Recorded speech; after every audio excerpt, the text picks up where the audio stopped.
வணக்கம்.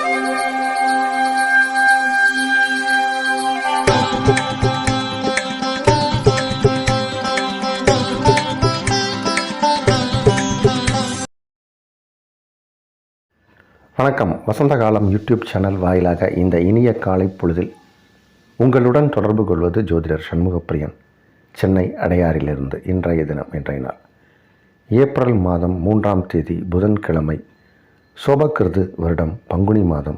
பங்குனி மாதத்தில் இது 21ஆம் நாள்.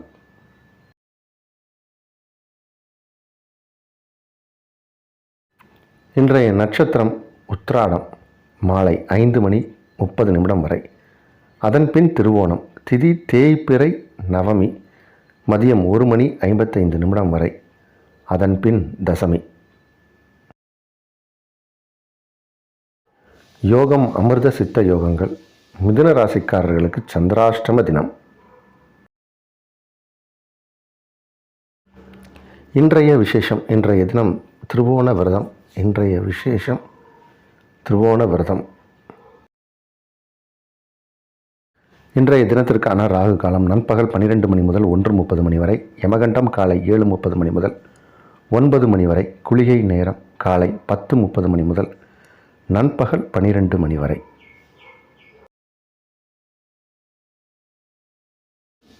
இன்றைய தினத்திற்கான நல்ல நேரம், சுபகோரை நல்ல நேரங்கள் காலை 6 முதல் 7 வரை, காலை 9 முதல் 10 வரை, மாலை 4 முதல் 5 வரை, இரவு 7 முதல் 9 வரை.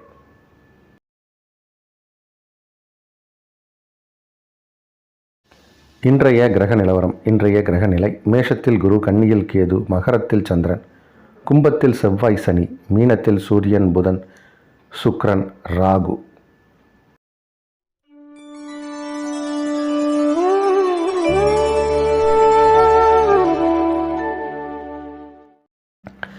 இன்று திருவோண விரதம். நட்சத்திரத்தை அடிப்படையாக வைத்து வரக்கூடிய விரதங்கள், பூஜைகள் 2.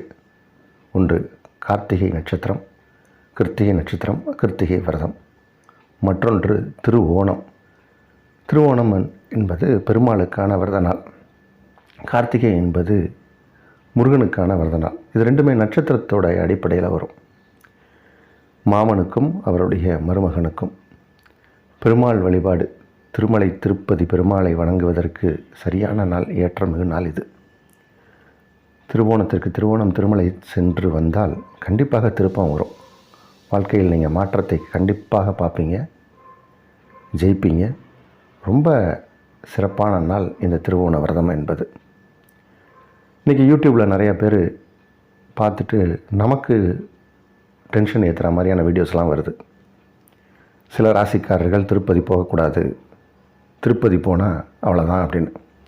என்ன ஆகும்? அங்கே அது என்ன கொலைக்களமா? அங்கே போயிட்டு வந்தால் ஏதாவது ஆகிறதுக்கு? அது ஒரு இறைவனின் சன்னிதானம். யார் வேணாலும் போகலாம். இந்த ராசிக்காரர்கள், இந்த நட்சத்திரக்காரர்கள் தான் போகணும்னு விதிமுறையெல்லாம் எங்கேயும் எந்த புராதனமான நூல்களிலும் கிடையாது. நம்மளுடைய பண்டைய நூல்களில் எங்கேயுமே கிடையாது. இப்போ வந்தவர் போகிறவரெலாம் வாயில் வந்த விஷயத்தெல்லாம் சொல்லிகிட்ருக்காங்க. இது பெரிய ஜோதிடத்திற்கு செய்யக்கூடிய துரோகம். செய்யக்கூடாது. இந்த மாதிரி ஒரு மனிதரை நம்ம கோயிலுக்கு போகக்கூடாதுன்னு சொல்வதற்கு நமக்கு எந்த அதிகாரமும் கிடையாது. ஆனால் இந்த கோயிலுக்கு போனால் சிறப்பாக இருக்கும் என்பதை சொல்வதற்கு நமக்கு கண்டிப்பாக உரிமை இருக்குது. ஆனால் ஒரு கோயிலுக்கு போனால் நீ கெட்டு போயிடுவேன்னு சொன்னால் இது எந்த விதத்தில் நியாயம்? இந்த கோயிலுக்கு போகவே கூடாது அப்படின்னு சில பேர் சொல்கிறாங்க. ஒரு சிறு குறிப்பிட்ட கோயில்களுக்கு. அதில் குறிப்பாக சொல்லணும்னா திருமலை திருப்பதி. திருப்பதிக்கு போகக்கூடாது அப்படின்னு சொல்கிறவங்க நான் பார்த்துருக்கேன், யூடியூப்பில் கேட்டிருக்கேன், பார்த்துருக்கேன். நம்மளுடைய வெல் விஷஸ், நம்மக்கிட்ட ஜோஷியம் பார்க்கக்கூடியவங்க, என்ன ஃபாலோ பண்ணுறவங்கெல்லாம் அந்த சில வீடியோஸை எனக்கு ஃபார்வேர்ட் பண்ணி நீங்கள் பாருங்கள் சார்மாங்க. நமக்கு கோபமும் ஆத்திரமும் ஆதங்கமும் வரும். அந்த இறைவனிடமே நான் முறையிட்டுடுவேன். அந்த விஷயத்திற்கு அவர்கள் அந்த பலனை அனுபவிப்பார்கள். அதனால் நம்ம இப்போ அதை பற்றி பேச வேண்டாம். இன்று திருவோண விரதம். திருமலை திருப்பதிக்கு போயிட்டு வாங்க. அது சந்திரனின் முழு ஆதிக்கத்தை பெற்ற ஒரு இடம். அது சந்திரன் ஜாதகத்தில் நல்லா இருந்தால் தான் மனது தெளிவாக இருக்கும். மனது தெளிவாக இருந்தால் தான் நீங்கள் டிசிஷனை கரெக்டாக எடுப்பீங்க. நாம் எடுக்கக்கூடிய முடிவு தவறாக போவதற்கு மனம் ஒரு காரணம். அந்த மனதை செம்மைப்படுத்துவதற்கு திருமலை திருப்பதி சென்று வர வேண்டும். திருப்பதி போயிட்டு வந்தோம்னா திருப்பம் வரும் அப்படின்னா என்ன? உலகம் தலைகீழ போயிடுமா? கிழக்க உதிக்கிற சூரியன் மேற்க உதிச்சிருமா? அப்படி அல்ல. நம்ம ஒவ்வொரு செயலையும் திட்டமிட்டு சரியாக செய்வோம். சரியாக செய்யும்போது செயலில் வெற்றி வரும், பணம் வரும், வருமானம் வரும். அதுக்காக தான் இந்த விரதம், கோயில் வழிபாடு எல்லாமே. இன்றைய நாள் திருவோண விரதம். அனைவரும் பெருமாளை வழிபடுங்கள். இனி இன்றைய ராசி பலனுக்கு செல்வோம்.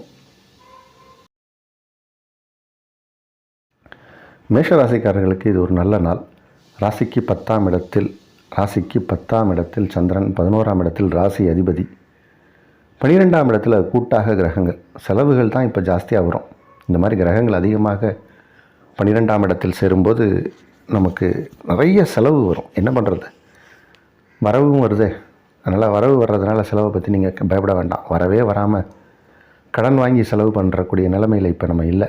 இப்போ வரவுகள் அதிகமாக வருது, செலவுகள் செய்யலாம். ஆனால் செலவுகளை கட்டுப்படுத்துறதுக்கான ஒரு மனநிலையில் நீங்கள் இருக்கணும். இருந்தபோதும் இந்த நாள் நல்ல நாள். ரிஷபராசிக்காரர்களுக்கு ராசி அதிபதி 11ஆம் இடத்தில் உச்சமாகிறது அப்படிங்கிறது ஒரு மிகப்பெரிய யோகம். அதுவும் இல்லாமல் கூடவே சூரியன், ராகு, 2, 5 கூடிய கிரகம் புதன், இந்த மாதிரி கூட்டாக இருக்கக்கூடிய கிரகங்களால் அதிகப்படியான லாபம் கிடைக்கும். தன வருவாயில் ஒரு பெரிய மிதமெஞ்சிய செல்வச் செழிப்பு ஏற்படக்கூடிய நேரம் இது. பண வருமானம், நம்ம இப்போது செய்யக்கூடிய தொழில் எதுவாக இருந்தாலும் அதில் உச்சத்தை தொடக்கூடிய ஒரு நிலை. ரொம்ப நல்லா இருக்குது இன்றைக்கி நாள். மிதுன ராசிக்காரர்களுக்கு சந்திராஷ்டம தினம். கொஞ்சம் முடிவு எடுக்கிறதுல கன்ஃபியூஷன்ஸ் ஏற்படும். நிதானமாக செயல்பட வேண்டிய நாள். பணம் கொடுக்கல் வாங்கலில் எச்சரிக்கை தேவை, கவனம் தேவை. கடகராசிக்காரர்களுக்கு ராசிக்கு 7ஆம் இடத்தில் சந்திரன் அமர்ந்து ராசியை பார்க்கக்கூடிய ஒரு நாள். நல்ல நாள் இது. உங்கள் ராசிக்கு நன்மையை செய்யக்கூடிய கிரகம் அப்படின்னு சொல்லக்கூடிய கிரகங்கள் எதெல்லாம் இருக்கோ எல்லாமே இப்போ நன்மையான விஷயத்தில் இருக்குது. 8ஆம் இடத்தில் சனி பகவான் அமர்ந்திருப்பது மட்டும்தான் இப்போ கொஞ்சம் உங்களுக்கு ஒரு பின்னடைவை தவிர ஏனைய கிரகங்கள் எல்லாமே சிறப்பாக இருக்குது. 9ஆம் இடத்தில் சுகஸ்தானாதிபதி உச்சம் பெறுவதால் இந்த நாள் நல்ல நாள். வீட்டிற்கு தேவையான நல்ல ஆடை ஆபரணங்கள், சுக சௌகரியங்களுக்கு தேவையான விஷயங்கள் எல்லாமே கிடைக்கும். இந்த நாள் நல்ல நாள். சிம்மராசிக்காரர்களுக்கு இப்போது நல்ல ஒரு வாய்ப்புகள்லாம் தேடி வரும். அதுலேயும் குறிப்பாக ஏதாவது ஒருத்தவங்க இப்போது பேங்க் லோன் வேணும் அப்படின்னு எதிர்பார்த்து போனாங்கன்னா பேங்க் லோன் கிடைக்கும். அதுலேயும் குறிப்பாக ஹவுசிங் லோன் கிடைக்கும். வீடு கட்டுவதற்கான லோன் எதிர்பார்த்து போனீங்கன்னா இப்போ கண்டிப்பாக ப்ராசஸ் ஆயிரும். சின்ன சின்ன டாக்குமெண்ட்ஸ்னால் கூட அவங்களுக்கு சாதகமாக தான் அமையும். கேட்கக்கூடிய டாக்குமெண்ட் எல்லாமே உங்கள்கிட்ட இருக்கும். எந்த விதமான சட்டத்துக்கு புறம்பாக நீங்கள் போகாமல் நேர்முகமாக சென்று சில விஷயங்களை சாதித்து காட்டுவீங்க. உங்களுடைய நியாயமான கோரிக்கைகள் நிறைவேறும். ரொம்ப யோகமான நாள் இன்றைக்கி. விவசாயிகளுக்கு சிறப்பான எதிர்காலத்தை தரக்கூடிய கிரக அமைப்பு இருக்குது. நீங்கள் பயிர் வைக்கக்கூடிய பொருட்கள் எதுவாக இருந்தாலும் அதில் அமோகமான விவசாயத்தில் லாபத்தை பெறக்கூடிய நேரம் இது. இந்த நாள் நல்ல நாள். கன்னிராசிக்காரர்களுக்கு இப்போது 7ஆம் இடத்துல சில கிரகங்கள்லாம் வந்திருக்கு. அதில் குறிப்பாக உங்கள் ராசி அதிபதி அப்படின்னு சொல்லணும். இந்த ராசி அதிபதி 7ஆம் இடத்துல நீச்சமாக இருந்தார். கூடவே 2 கூடிய கிரகம், தனஸ்தானத்துக்கு உரிய கிரகம் போய் அங்கே உச்சமாகும்போது உங்கள் ராசி அதிபதிக்கு பங்கம் ஏற்பட்டு இது ஒரு ராஜ யோகத்தை ஏற்படுத்தக்கூடிய ஒரு கிரக அமைப்பு. பெரிய அளவில் இது யோகத்தை செய்யும். இன்றைக்கி 5ஆம் இடத்தில் சந்திரன் அமர்ந்திருக்கார். லாபாதிபதி 5ஆம் இடத்தில், 2 கூடிய கிரகம் உச்சம். ராசி அதிபதிக்கு நீச்சபங்க ராஜயோகம். பிரமாதமாக இருக்குது இன்றைக்கி கிரக அமைப்பு. நீங்கள் எதை செய்தாலும் அது நன்மையாக நடக்கும். சில ஆலோசனைகள் பெறக்கூடிய சூழ்நிலை ஏற்படும். சில மீட்டிங்கில் கலந்துக்கலாம். இன்றைக்கி நீங்கள் முடிவெடுத்தாலும் அது தீர்க்கமாக இருக்கும், ஸ்திரமாக இருக்கும். ஒரு வெற்றிக்குரிய நாள், நல்ல நாள். துலா ராசிக்காரர்களுக்கு சூப்பரான நாள், அருமையான நாள். தொடர்ந்து ராசிக்கு 7ஆம் இடத்தில் குரு அமர்ந்து ராசியை பார்ப்பதுங்கிறதே பெரிய யோகம். குரு நன்மை செய்யாத கிரகம். குருவால் பார்க்கப்படக்கூடிய இடம் சுபிட்சம் அடையும். உங்கள் ராசி அதிபதி உச்சம். இப்போ ராசி அதிபதி உச்சமாக இருக்கார். அதற்கு அடுத்த வீட்டில் குரு இருக்கார். அப்போ தன லாபங்கள் பிரமாதமாக கிடைக்க போகுது. வருமானங்கள் வந்துக்கிட்டே இருக்க போகுது. சேமிப்புகள் உயர்ந்துக்கிட்டே இருக்க போகுது. இது வரைக்கும் பட்ட கஷ்டத்திற்கு தீர்வு இப்போ கொஞ்சம் கொஞ்சமாக உங்களுக்கு கிடச்சிக்கிட்டு இருக்குது. சமுதாயத்தில் நல்ல பேர் கிடைக்கும். அந்தஸ்து உயரும். கௌரவம் கிடைக்கும்.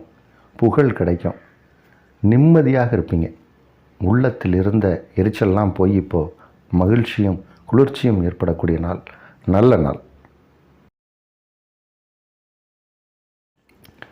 விருச்சிக ராசிக்காரர்களுக்கு ஒரு சிறுதூர பிரயாணம் உண்டு. அந்த பிரயாணத்தால் நன்மை ஏற்படும்.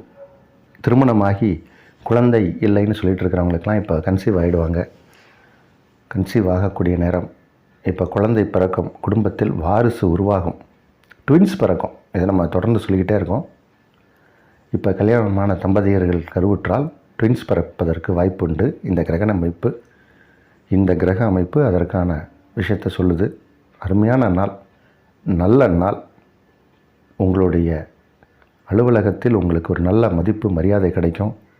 சிலருக்கு பதவி உயர்வு கிடைக்கும். ஏற்றமிகு நாள். தனுசு ராசிக்காரர்களுக்கு கொஞ்சம் உடல் நலம் கவனமாக இருக்கணும். உடல் நலத்தில் அக்கறை தேவை. சிலருக்கு வயிறு தொடர்பான உபாதைகள் வந்து நீங்கும். கொஞ்சம் ஒவ்வாமைகள் அந்த மாதிரியான விஷயங்கள்லாம் வரலாம். அது இன்றைக்கி இப்போ இருக்கக்கூடிய கிரகம் இப்போ இந்த மாதிரி தான் இருக்குது. கொஞ்சம் கவனமாக இருக்கணும். சிலருக்கு கடன் வாங்கும் எண்ணம் ஏற்படலாம். சும்மா இந்த பேங்க் தானே கேட்டு பார்ப்போம், கிடைச்சா பார்க்கலாம் அப்படின்பாங்க. கடனை வாங்கிட்டு ஏதோ ஒரு தேவையில்லாத செலவு பண்ணிவிட்டு ரீபே பண்ண முடியாமல் கஷ்டப்படுவாங்க. அதனால் இப்போ அந்த மாதிரியான ஒரு எண்ணம் ஏற்படும். ஒரு 20 நாளைக்கு இந்த மாதிரி கிரக அமைப்பு இருக்குது. அதிக எச்சரிக்கையாக இருக்க வேண்டிய நாட்கள் இது எல்லாமே. மகர ராசிக்காரர்களுக்கு ராசிக்கு 7 கிரகம் ராசிக்குள் அமருவது அப்படிங்கிறது ஒரு யோகம். இன்றைக்கி திருவோண விரதம் பெருமாளை வழிபடுங்க. ராசிக்கு 2ஆம் இடத்தில் லாபாதிபதி அமர்ந்திருக்கார். ராசிக்கு 2ஆம் இடம் அப்படிங்கிறது தனஸ்தானம். அதில் லாபஸ்தானாதிபதி அமர்ந்து தனஸ்தானத்திற்குரிய கிரகத்தோடு சேர்ந்திருப்பது அப்படிங்கிறது தன லாபத்தை சொல்லுது.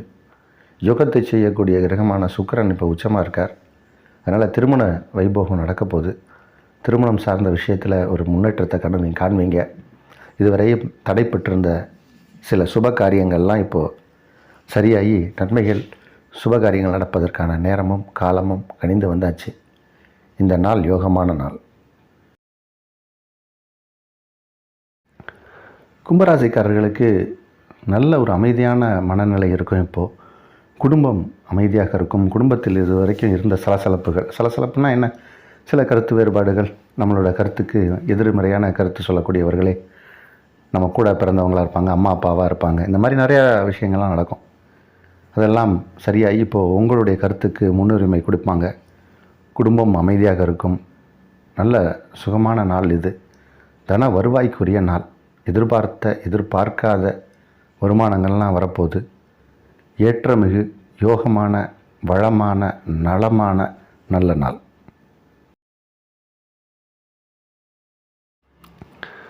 மீன ராசிக்காரர்களுக்கு ராசிக்கு 11ஆம் இடத்தில் சந்திரன் இருப்பது என்பது ஒரு யோகம். நல்ல யோகம் இது. ஆனால் ராசிக்குள் சில கிரகங்கள் கூட்டாக அமர்ந்திருப்பது அப்படிங்கிறது கொஞ்சம் கவனமாக இருக்கணும். ராசிக்குள் அதிக கிரகங்கள் இருக்குது. இப்போது அதில் சுக்கிரன் புதன் என்ற 2 சுப கிரகங்கள் அமர்ந்திருப்பது ஒரு விதத்தில் நன்மை. இருந்தாலும் அஷ்டமாதிபதின்னு சொல்லக்கூடிய சுக்கிரன் இப்போது உங்கள் ராசிக்குள் உச்சமாக இருக்கார். அதனால் கொஞ்சம் உடல் நலத்தில் கவனமாக இருக்கணும். உடல் உபாதைகள் ஏற்படலாம். கொஞ்சம் உங்களுடைய மருத்துவரின் ஆலோசனை பரிந்துரையை கேட்டு அதன்படி வரக்கூடிய ஒரு 10-15 நாள் கொஞ்சம் கவனமாக இருந்தீங்கன்னா அதுக்கப்புறம் சிறப்பாக இருக்கும். இருந்தபோதும் இந்த நாளில் உங்களுக்கு வரவுகளும் தன வருவாயும் ஏற்படும். இந்த நாள் யோகமான நாள்.